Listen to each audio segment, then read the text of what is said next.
আসসালামু আলাইকুম। ওয়ালাইকুম সালাম। ভাই রাতে ফোন দিছিলেন, ঘুমাই গেছিলাম ভাই। তাই তো বললাম। হ্যাঁ, পরে তো ফোন দিতে বললেন, এই জন্য ফোন দিলাম।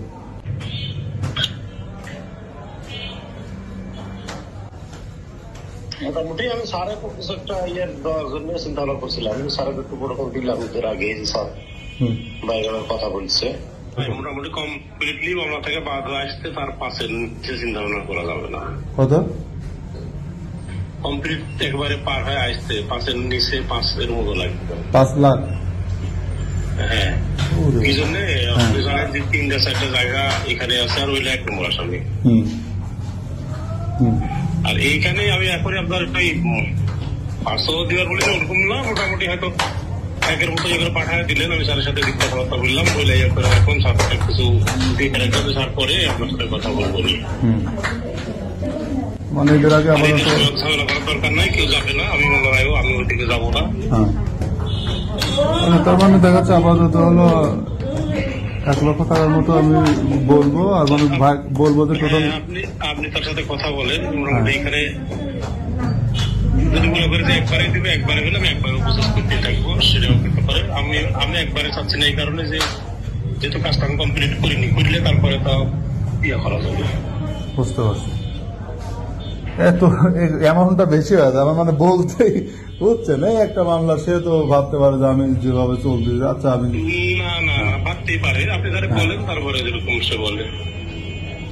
আচ্ছা, তাহলে আমি আবার আপনাকে রাতে 12:30 1টার দিকে জানাবো। বুঝেন না, আমাদের দপ্তর তো বুঝে, আপনি তো মোটামুটি এমন হতে পারে নাম্বার দিতে গেলে আমাকে স্পেশাল ডাকতে পারে, এই সময় স্পেশাল ডাকতে পারে, সার্কেল স্যার ডাকতে পারে, আপনার ওসি স্যার স্যার তো ডাকবেই। 4-5টা দপ্তর আছে, বুঝছেন।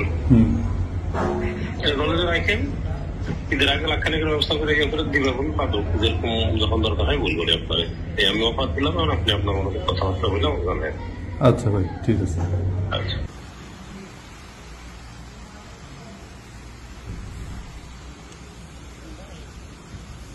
ভাই, আপনার মনে হয় নেট সমস্যা? হ্যাঁ, এখানে থানার মধ্যে গ্রামীণ নেটওয়ার্কের প্রচন্ড প্রবলেম। ও আচ্ছা আচ্ছা। এখন ওই ভাই তো ধরেন আপনি অনেক তদন্ত করছেন, অনেক কিছু করছেন, সে থাকে দেশের বাইরে। হ্যাঁ, ধরেন সে এই মামলায় আপনি খুশি হয়ে, মানে আপনি খুশি হয়ে বা দেখাচ্ছে যে সে আপনি একটা দাবি করলেন খুশি হয়ে যে ভাই আপনার 10-20 হাজার টাকার একটা দাবি করলেন, এটা আমি বলতে পারতেছি, বুঝছেন, 10-20 হাজার বা 50 হাজার, এটা সে কোনো মানে তার ভাষণ, সে এখানে আসলে জড়িত না, সে জড়িত না। তারপরে এখন তার যদি সে কয়েকদিন পর দেশে আসবে, দেশে আসতে যদি তার কোনো রকম মানে সে একটা থাকে না বাপ মায়ের প্রতি একটা টান, সে চায় না যে আমি এলাকায় আসার পরে আমার কোনো ঝামেলা হোক বা না হোক। কিন্তু যে 5 লাখ টাকার মতো একটা দাবি করলেন বা বললেন, এটা উনি ধরেন মানে একটু নারাজ, মানে এটা কোনোভাবেই পসিবল না, করতে আইনি প্রক্রিয়া আমার যেটা হয় হবে। কিন্তু এত উনি কি বলতে সেটা বলবেন, আমি পারলে যদি সুযোগ থাকার চেষ্টা করবো, না হলে নাই। উনি তো ধরেন অত টাকা দিবে না, ঠিক আছে। ওনার কথা হলো যে আপনার 15-20 হাজার বা 30 হাজার, এরকম একটা সর্বোচ্চ ধরেন 40 হাজার টাকা। তা আমি রিকোয়েস্ট করে আমি তাকে নিয়ে দিতে পারবো, কিন্তু ভাই যে 5 লাখ টাকা সেটা তো উনি এই কয়েকদিনের জন্যই দেওয়া লাগবে।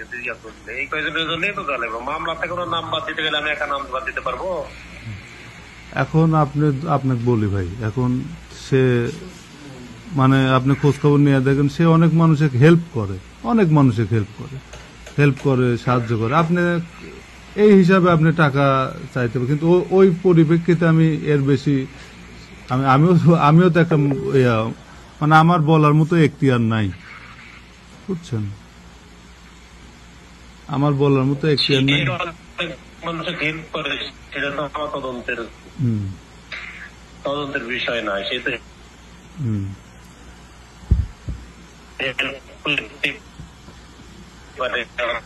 বিত্তশালী মানুষ, সে ক্ষতি করে। তাহলে আপনি বলেন এখন আপনার